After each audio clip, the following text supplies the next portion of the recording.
11장 끝부분에서부터 시작됐던 이 예수님의 가르침, 바리새인과 서기관의 그 논쟁으로부터 시작됐던 예수님의 가르침이 이제 오늘 13장 1절에서 9절까지를 통해서 이제 마무리됩니다. 누가복음에서 가장 길게 예수님의 가르침에 대해서 쭉 나왔던 본문이에요. 그런데 그 예수님의 그 아주 길고 길었던 가르침의 결론이 뭐냐면 회개하라입니다. 우리가 보통 회개하라 그러면은 여러분 어떤 느낌을 받으십니까? 긍정적인 느낌을 더 받으세요? 부정적인 느낌을 더 많이 받으세요? 예를 들어서 세례자 요한은 회개하라 이 독사의 자식들아 이랬죠. 누가 너희더러 아브라함의 자손이라고 얘기하라고 했냐? 이 말 들으셨을 때 긍정적인 느낌을 더 많이 받을까요? 부정적인 느낌을 더 많이 받을까요? 정말 부정적인 느낌을 많이 받았을 가능성이 높습니다. 그럼 예수님께서도 그리고 세례자 요한도 동일하게 마음에 안 들어서 그 얘기를 하셨을까요? 우리는 이 이제 원래의 의도에 대해서 좀 고민해 볼 필요성이 있다는 것이죠. 예수님의 길고 길었던 그 가르침의 결론이 왜 굳이 회개하라였는가? 그리고 그 회개하라는 그 말이 그 이야기를 듣고 있었던 유대인들에게 어떤 의미가 있었고 예수님이 의도하는 바는 무엇이었는가? 이것을 우리 좀 고민해 볼 필요성이 있습니다. 제가 누누이 말씀드리지만 제자의 삶은 결코 불행한 삶이 아닙니다. 예수 그리스도께서 이끄시는 그리스도인의 온전한 제자의 삶은 불행하지 않습니다. 하나님이 주신 특별한 복을 우리가 누릴 수 있는 삶인 거죠. 그렇다면 이 회개하라라는 예수님의 그 결론에 있어서는 적어도 이 제자의 삶을 들어가는 데 있어서 아주 결정적인 역할을 한다라는 것을 우리는 알 수 있는 거예요.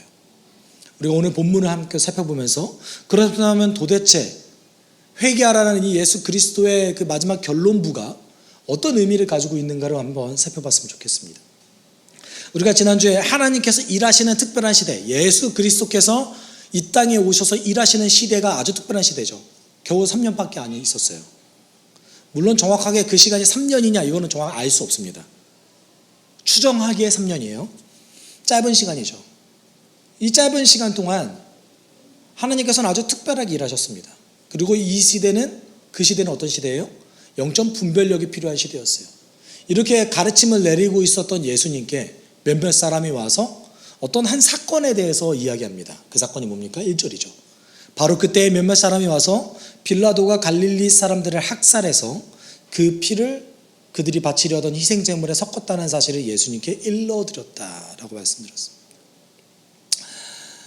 이 빌라도가 갈릴리 사람을 학살했다라는 어떤 역사적 사실에 근거한 문헌을 찾을 수는 없어요.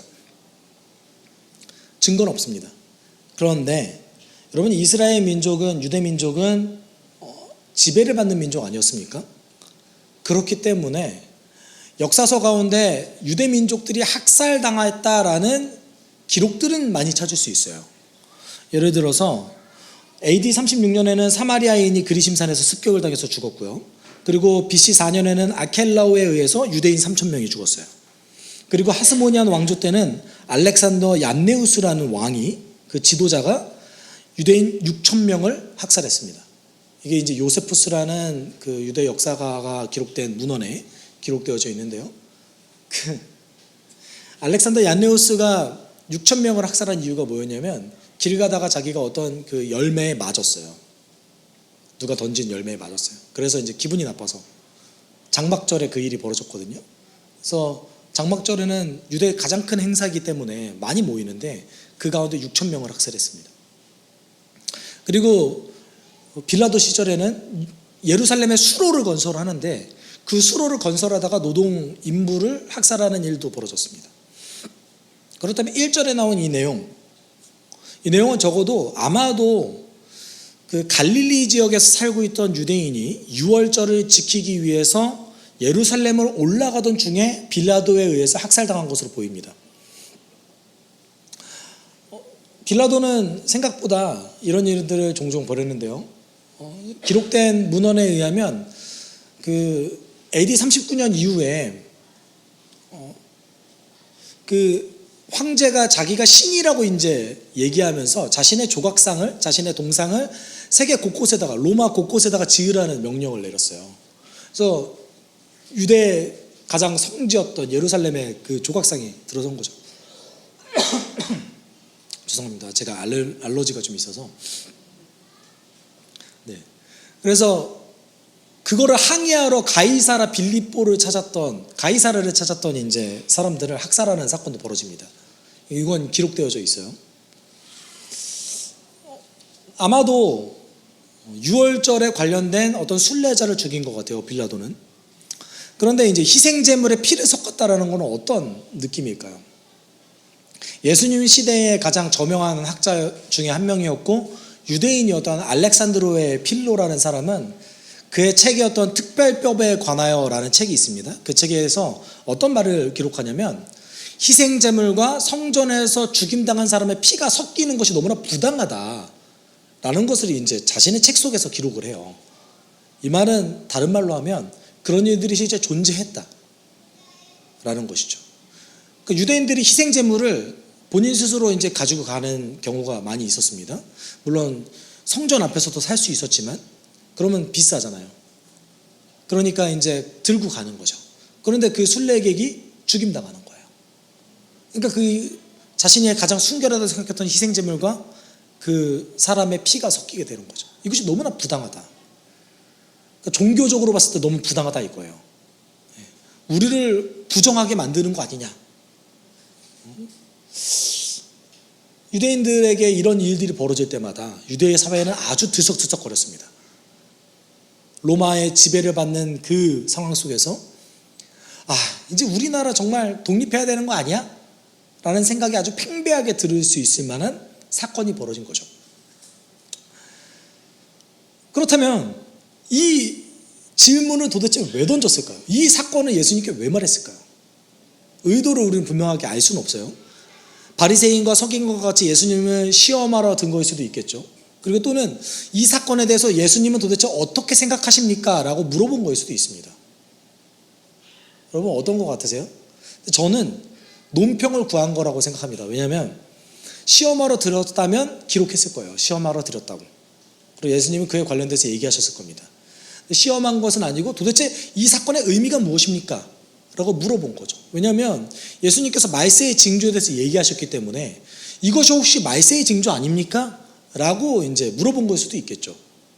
아직 정확하게는 알 수 없습니다. 다만 그들이 도대체 어떤 대답을 구하는지에 대해서는 2절에 잠깐 힌트를 얻을 수 있어요. 2절에 이렇게 예수님께서 대답하시죠. 예수께서 그들에게 대답하셨다. 이 갈릴리 사람들이 이런 변을 당했다고 해서 다른 모든 갈릴리 사람보다 더 큰 죄인이라고 생각하느냐? 제가 아까 설명드렸던 그 유대사회의 불만, 그리고 어떤 유대사회 속에서 일어났던 그 동요와는 조금 거리가 있는 대답이에요. 왜 그럴까요? 우리는 조금 더 고민해 볼 필요성이 있어요. 이 질문을 던졌던 유대인들이 기대했던 대답은 아마 두 종류로 요약할 수 있을 겁니다. 첫 번째는 비극적인 일을 저질렀던 빌라도를 향한 책망의 말을 듣고 싶었을 수도 있어요. 어찌되었건 가해자는 빌라도잖아요. 그리고 피해자는 순례객이었어요. 자신의 종교를 투철하게 지키기 위해서 예루살렘으로 올라가던 그런 사람들을 빌라도가 죽였기 때문에 빌라도를 향한 책망을 듣고 싶었을 수도 있습니다. 여러분 이게 가장 정상적이죠. 그렇죠? 두 번째 유대인이 듣고 싶었던 대답은 이겁니다. 학살당한 사람이 죄가 많기 때문에 이런 일이 생겼다고 듣고 싶었을 수도 있습니다. 이 말은 다르게 얘기하면 순례객이 엄청 많을 거 아니에요. 그 엄청 많은 순례객 중에 유독 그 사람들이 죽은 이유는 그들이 죄가 많아서 그런 거다. 우리가 이렇게 보자면 납득이 안 되잖아요. 아니 어떻게 피해당한 사람을 저렇게 2차 가해를 할 수 있지? 라고 생각할 수 있지 않습니까? 여러분 이거는 우리 시대의 생각이에요. 이게 우리 시대의 생각이에요. 여러분 잘 기억해 보시면 조선시대도 이와 비슷한 일이 있었어요. 환향녀가 나중에 어떻게 언어가 변화되었죠? 그 여인들이 청나라의 노예로 끌려가서 모진 고초를 당하다가 조선으로 다시 돌아왔는데 오히려 청나라를 비난하기보다 누구를 더 비난했어요? 그 여인들을 더 비난했죠. 왜요? 청나라에 저항하기는 어렵지만 피해자를 비난함으로 해서 내가 저항하지 못한 것에 대한 핑계를 대는 것은 너무나 쉽거든요. 빌라도는 아주 강력한 통치자였습니다. 로마는 이때 최고의 정성기를 달리고 있을 때였어요. 그러니까 빌라도에게 저항하기는 힘들지만, 물론 저항하는 사람들이 있었어요. 그렇지만 대다수는 저항하지 못했죠. 저항하기는 힘들지만 그 피해를 당하는 사람들이 죄인이라고 2차 가해를 하는 건 너무나 쉬웠던 거예요. 그리고 또 한 가지는요, 아까도 말씀드렸듯이 지배자에 의해서 유대인들이 학살당했던 사건들이 여러 번 있었다고 제가 말씀드렸어요. 이거는 이 사람들 어떻게 여겼냐면 자연재해로 여긴 거예요. 자연재해로. 불가항력적인 일이다. 그러면 그 자연재해와 같은 지배자의 횡포를 당한 사람은 어떤 사람이다? 죄가 많은 사람이다 라는 어떤 자기 합리화하는 거죠. 심지어 유대 구약 성경에서도 이런 논리와 논증이 아주 팽배하게 있었습니다. 욥기서 4장 7절에 이렇게 얘기하죠. 잘 생각해봐라. 죄 없는 사람이 망한 일이 있더냐? 정직한 사람이 멸망한 일이 있더냐? 여러분, 우리로 따지면 저 같으면은 욥한테 이런 얘기하는 친구는 저는 바로 손절이에요. 그렇잖아요. 욥이 얼마나 힘듭니까? 자연재해를 당하고 강도를 당하고 병까지 걸려서 이제 자기 부인조차 떠나가고, 욥은 자신의 생일조차 저주하는 그 지경에 빠졌는데 3명의 친구가 와더니, 가장 친한 친구가 7일 동안 울어줬어요. 너무 고맙죠. 7일 동안 같이 울어줬어요. 그 다음에 한 얘기가 이거예요. 야, 근데 네가 죄가 많아서 이런 일이 벌어진 거야. 욥이 얼마나 마음이 썩어 들어갔겠어요. 유대인들의 사고방식이 이랬다는 겁니다. 잠언 10장 24, 25절에 또 이렇게 얘기하죠. 악인에게는 두려워하는 일이 닥쳐오지만 의인에게는 바라는 일이 이루어진다. 회오리 바람이 지나가면 악인은 없어져도 의인은 영원한 기초처럼 꼼짝하지 않는다. 잠언은 이렇게 얘기해요. 우리가 현실로 다시 돌아와 보죠. 실제 이럽니까? 모든 재앙과 재난이, 불행한 일들이 의인을 비켜갑니까? 너무나 재미있는 거는요, 유대인들도 그렇지 않다라는 걸 사실 알고 있었어요. 왜냐하면 욥기의 스토리를 알고 있거든요. 그리고 억울하게 죽임당했던 선지자의 일화가 너무나 많이 있었어요. 여러분, 시편을 잘 보시면 악인들이 왜 이렇게 성공합니까? 울부짖는 기도가 아주 쉽게 찾아볼 수 있습니다. 왜 그럴까요? 유대인들이 이렇게 생각했기 때문에 그래요. 평소에. 그래도 일반적으로 불행은 죄인에게 닥쳐온다라고 생각했어요. 예수님의 대답은 어떨까요? 그렇지 않다. 내가 너희에게 말한다. 너희도 회개하지 않으면 모두 그렇게 망할 것이다. 이렇게 말씀하셨어요. 그러면 유대인들에게 이 말은 어떻게 다가왔을까요? 만약에 제가 그 교회에서 여러분들에게, 물론 이런 설교가 우리가 종종 듣죠. 그래서 제가 여러분께, 여러분 회개하지 않으면 여러분 다 망할 거예요, 이렇게 얘기하면 어떠세요? 들리기에? 아멘으로 화답하시기 바랍니다. 그렇지 못할 때도 많이 있죠. 유대인들에게 이것이 어떻게 들렸을까요? 여러분, 성경학자들이 대체로 2가지로 해석을 해요. 도대체 어떤 걸 얘기하는 거냐.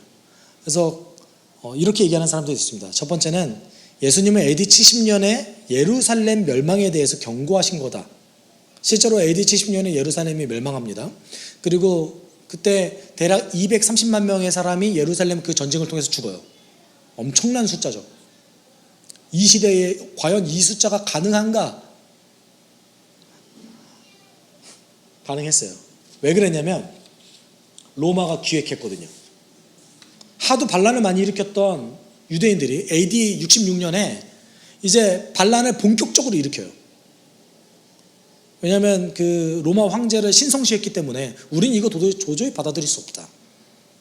그래서 이제 본격적인 반란을 일으키는데, 그 반란이 그렇게 쉽게 진압되지가 않습니다. 그래서 베스파시아누스라는 그런 어떤 한 장군을 세워서 이제 여기를 완전 쑥대밭으로 만들어라는 명령이 떨어지는데 그 중간에 황제였던 네로가 죽어요.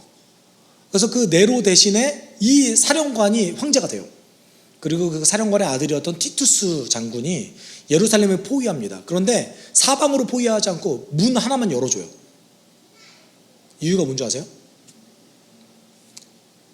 사방에 흩어져 있던 유대인들의 지원을 받으라고요. 그래서 유대인들은 자신의 나라를 지키기 위해서, 예루살렘을 지키기 위해서 예루살렘으로 들어갔습니다.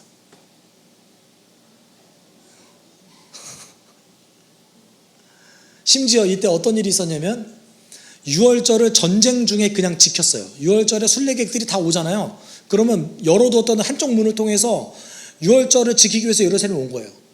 이들이 뭐라고 생각했냐면 우리는 하나님의 백성이니까 망하지 않아. 전쟁 중인데. 라고 생각하면서 유월절을 오히려 지키도록 독려했습니다. 이거를 지켜보고도 로마는 얘네 지켜보면 안 되겠다. 얘네 이거 한 번으로 절대 끝나지 않을 거다. 그래서 어떻게 했냐면 초토화 작전을 시작합니다. 예루살렘을 완벽하게 파괴해요. 그리고 그때 죽은 숫자를 대략 요세푸스는 270만 명이라고 얘기합니다. 그러니까 이때를 계기로 대략 60년, 70년 동안은 아예 반항조차 하지 못해요. 유대인들이. 요거를 얘기한 거다, 요거를 경고한 거다라고 해석하는 학자가 있습니다. 저는 그렇게 생각하지 않습니다. 왜냐하면 두 번째가 더 맞다고 생각하거든요. 두 번째는 각 사람이 하나님 앞에서 경험하게 될 영적 심판에 대해서 경고하신 것이다 라고 저는 생각합니다. 왜냐하면 유대인들이 로마를 향해서 반란을 일으킨 것이 하나님과 도대체 무슨 상관이 있어요? 그렇죠? 만약에 이것이 정말 하나님의 뜻이었다면 예수님은 왕국을 세웠겠죠. 물론 실제 역사 가운데서 예루살렘이 멸망했고, 그리고 그 예루살렘이 멸망한 것을 통해서 유대인들이 엄청난 학살을 당했지만 이것은 보편적으로 모든 사람이 경험하게 될 영적 심판에 대한 예수 그리스도의 경고입니다. 너희도 회개하지 않으면 하나님의 심판을 절대로 피해갈 수 없다라는 예수 그리스도의 경고인 거죠. 그리고 이제 1절과는 좀 다른 성격의 어떤 재앙에 대해서, 재해에 대해서 예수님이 다시 언급하십니다. 4절에 또 실로암에 있는 탑이 무너져서 치여 죽은 18사람은 예루살렘에 사는 다른 모든 사람보다 더 많이 죄를 지은 사람이라고 생각하느냐? 여러분 실로암 연못 들어보셨나요? 네, 저는 현역으로 군대를 다녀오진 않았지만 육군 훈련소는 다녀왔어요. 그래도 네, 실로암 찬양만 부르면은 그 훈련소 교회가 난리가 나더라고요. 어두움. 여러분 실로암, 이 실로암은요 예루살렘의 그 식수원이었어요. 특별히는 히스기야가 파나왔던 그 수로의 물이 모이는 곳이 실로암이었습니다. 근데 어떤 그 구조적인 결함에 의해서 이 실로암 연못의 그 탑이 무너졌대요. 그래서 18명이라는 사람이 죽었어요. 아주 끔찍한 비극이죠. 그런데 이게 아까 1절에서 얘기했던 그 빌라도의 학살과는 좀 성격이 다르지 않습니까? 그러니까 사람들은 오히려 더 쉽게 그 피해자를 욕할 수 있는 거죠. 저 사람들 죄가 많아서 저런 거야 라는 사고방식이 아주 팽배했던 것 같습니다. 그때 예수님께서 이렇게 얘기하시죠. 그렇지 않다. 내가 너희에게 말한다. 너희도 회개하지 않으면 모두 그렇게 망할 것이다. 아까도 제가 말씀드렸듯이 자신들이 지고 있는 전쟁에서도, 포위당하는 그 속에서도 하나님의 백성은 망하지 않을 거야 라는 교만한 마음을 품고 있었던 이 이스라엘 백성에게 너희도 동일하다. 하나님의 영적 심판을 절대로 피할 수 없다. 여러분 지금 예수님이 하신 말씀은 의인은 불행한 일이 일어나지 않는다, 의인은 재앙을 겪지 않는다라고 말씀하지 않으셨어요. 어떤 걸 반대하신 거예요? 죄인만이 불행한 일을 겪는다, 죄인만이 재앙을 겪는다라는 그 의견에 반대하신 거예요. 그리고 나서 바로 비유를 드시죠. 예수께서 이런 비유를 말씀하셨다. 어떤 사람이 자기 포도원에다가 무화과나무 한 그루를 심었는데 그 나무에서 열매를 얻을까 하고 왔으나 찾지 못하였다. 포도원 하면 우리가 포도나무만 심을 거라고 생각하는데 우리로 따지면은 과수원 정도라고 생각하시면 될 것 같습니다. 그래서 포도원에다가 무화과나무를 심는 거는 결코 뭐 이렇게 뭐 찾지 못할 일도 아니고 아주 흔한 일이었어요. 어떤 분도 이렇게 해석하시더라고요. 뭐 포도원에다가 무화과나무를 심는 것이 좀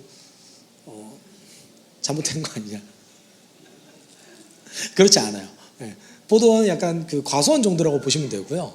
그래서 그냥 그런 포도원을 우리로 따지면 과수원을 포도원이라고 부르는 경우가 너무 많이 있었어요.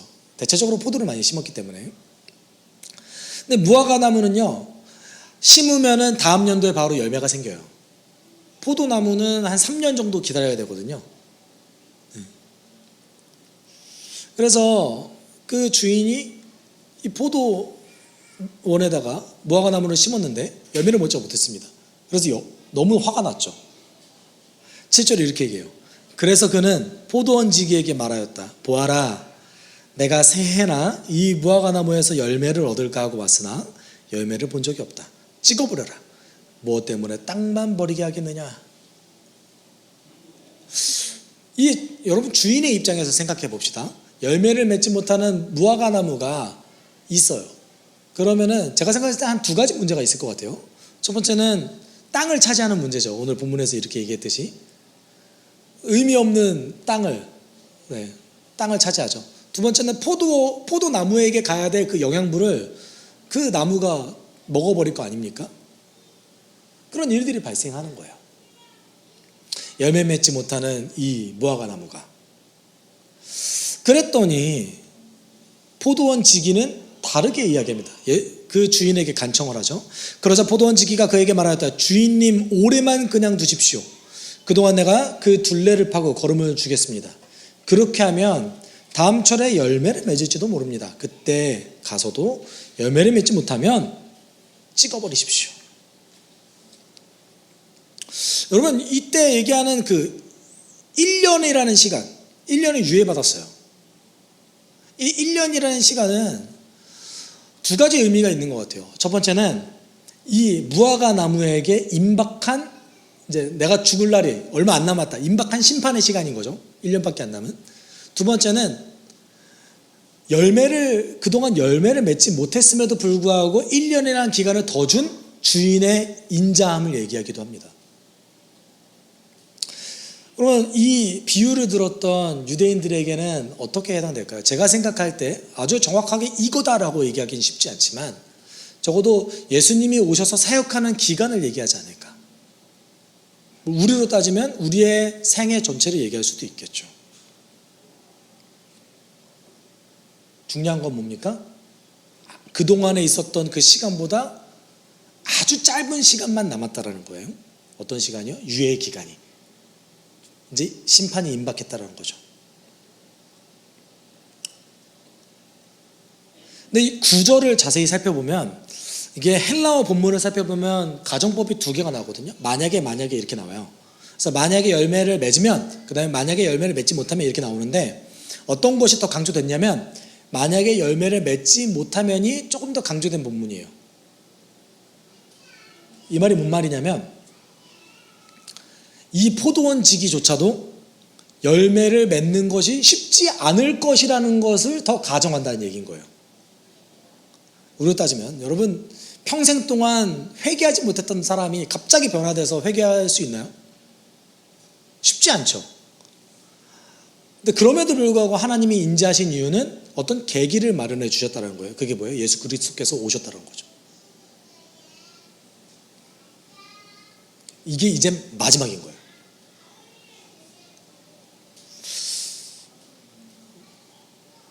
그리고 이 마지막을 견디지 못하고 회개하지 않는 자는 이제 망하게 되는 거죠. 여러분, 그렇다면 예수님께서는 자신의 가르침의 제일 마지막에 왜 이렇게 회개에 대해서 강조하셨을까요? 그리고 이 임박한 심판에 대해서 왜 강조하셨을까요? 그 이유는 회개하는 것이 첫 번째는 하나님의 심판을 피할 수 있는 유일한 길이기 때문에 그렇습니다. 두 번째는요, 이 회개가요, 회복으로 가는 첫 번째 단계이기 때문에 그래요. 시편 32편 1절과 2절에서 이렇게 얘기하고 있어요. 우리가 함께 읽어볼까요? 시작. 복되어라 거역한 죄 용서받고 허물을 벗은 그 사람, 주님께서 죄 없는 자로 여겨주시는 그 사람. 다시요.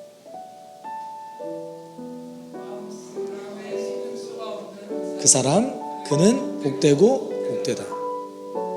여기서 복되다는 말은요, 동의어로 뭐가 있냐면 행복하다라는 단어입니다. 창세기 32절에서는 이와 동일한 단어가 행복하다라고 표현됐어요. 레아는 행복한 여인이요. 뭐라고 얘기합니까? 시편 기자는 죄 용서받고 허물을 벗은 그 사람이 행복하다고 얘기하고 있습니다. 왜 그럴까요?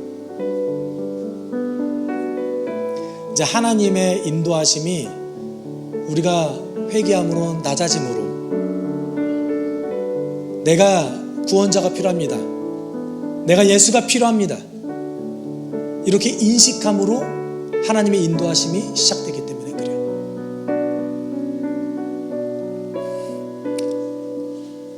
예수님께서 회개를 왜 이렇게 강조하셨을까요?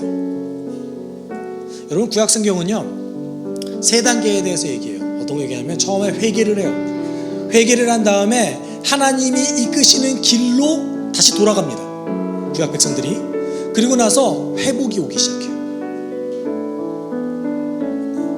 회개하고 돌아가고 회복이 오는 삶이 이스라엘 전체의 역사 가운데 계속해서 반복됩니다.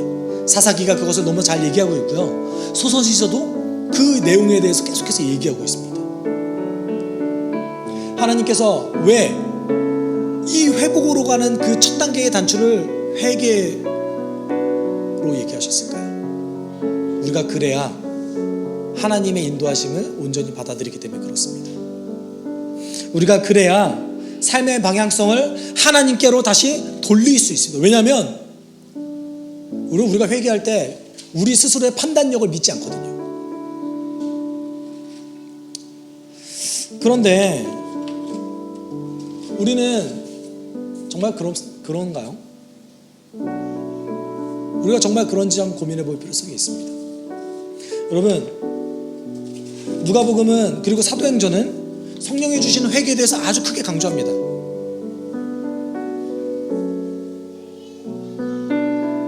그런데 여러분, 잘 생각해 보세요.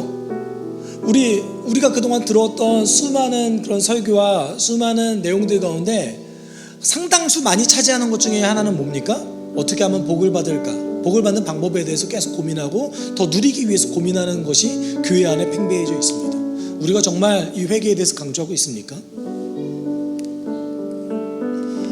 여러분, 한국교회 내에서 정말로 아주 대단했던 그 영적 거장들이 있었어요. 주규철 목사님, 송영원 목사님이 있었죠.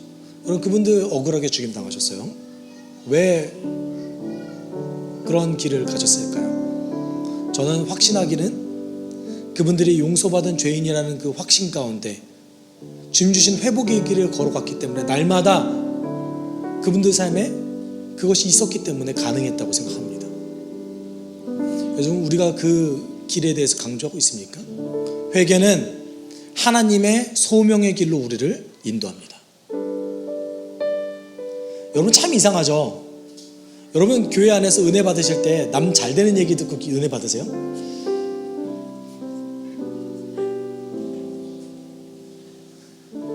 여러분, 교회 안에서 어떤 감동된 스토리를 들으실 때 누가 정말 하나님께 너무나 고백하고 성실하게 살았더니 이만큼 큰 성공을 이뤘습니다 라는 것에 감동하고 은혜 받으세요? 난 왜 안 그러지? 라는 생각을 하시지 않으세요? 왜 나한테는 그런 일이 안 벌어지지? 놀라운 건 주규철 목사님의 이야기, 손양원 목사님의 이야기를 들었을 때 우리는 눈물을 흘리며 감격합니다. 헨리 나우엔이 자신의 책에서 이렇게 얘기했어요. 욕망은 상향성의 삶을 추구하고 소명은 하향성의 삶을 추구한다. 우리가 회개하고 낮아졌을 때 하나님께서 우리를 더 낮아지고 하나님의 일을 온전히 하게 하는 그 소명의 길로 우리를 이끕니다. 이게 하나님이 이끄시는 삶의 방식인 거죠. 여러분, 회개가 이 길을 향하기 위한, 하나님께서 얘기하시던 그 소명의 길을 가기 위한 첫 단추입니다. 이제 시작되는 거예요. 그 회복의 길이, 소명의 길이. 우리가 함께 기도해야겠죠. 어떻게 기도합니까? 하나님, 저는 누리고 싶어요. 저는 성공도 많이 하고 싶습니다. 그렇지만 그보다 더 나 자신을 지금 살리시는 하나님께 내가 무릎을 꿇고 나의 죄를 자복하며 예수님의 그 영으로 내가 살아갈 수 있게 주님 나를 도와주십시오. 그리하여서 하나님께서 인도하시는 소명의 길로 나를 인도하여 주십시오. 낮은 자리로 나를 불러주십시오. 내가 지금 내 죄를 자복합니다. 날마다 십자가를 붙들고 살기 소망합니다. 우리가 이렇게 고백하며 함께 기도했으면 좋겠습니다. 기도하겠습니다. 사랑 많으신 하나님, 감사합니다. 오늘 주님께서 하셨던 그 삶의 길이, 그 소명의 길이, 하나님, 우리가 주님께 나가는 길을 주셨습니다. 우리가 왜 회개해야 됩니까? 우리가 왜 회개를 해서 나가야 됩니까? 하나님 아버지, 우리가 회개했을 때에 하나님께서 주셨던 그 소명이 나의 길이 될 수 있습니다. 우리가 회개했을 때에 하나님께서 주셨던 그 회복의 길이, 이제 그 길이 나의 길이 될 수 있습니다. 하나님 도와주십시오. 예수님께서 마지막 결론으로 하나님 영적 전투에 대한 회개를 얘기하셨던 이유는 그것이 참된 행복의 길이기 때문에, 그것이 참된 용서의 길이기 때문에 하나님, 그래서 저는 믿습니다. 하나님, 용서받은 죄인이라는 하나님, 그것이 얼마나 감격스러운 일인지 하나님 알게 주님 도와주십시오. 주님께 내 삶을 드리겠습니다. 하나님, 내 마음 가운데 주님의 소명의 길이 부담감으로 다가오는 것이 아니라 하나님 은혜로 다가올 수 있게 주십시오. 내 마음 가운데 하나님의 사랑이 은혜로 다가올 수 있게 하나님 주십시오. 주님 보기를 원합니다. 주님 사랑하기를 원합니다. 하나님 감사합니다. 주님 도와주십시오. 내 마음 가운데 하나님의 사랑이 가득하게 주님 도와주셔서 주님의 능력과 사랑과 은혜가 지금 이 순간에 항상 가득할 수 있게 주님 인도해 주십시오. 하나님, 단순히 우리의 죄가 미워서 하나님 그것 때문에 예수께서 우리에게 그것을 강조하신 것이 아니라 진정한 소명의 길을 가기 위한 그 단추가 회개였기 때문에, 그들을 하나님께로 인도하기 위한 것이 회개였기 때문에 우리에게 알려주신 것 믿습니다. 하나님, 우리가 그것을 온전히 따르게 도와주십시오. 주님 인도해 주십시오.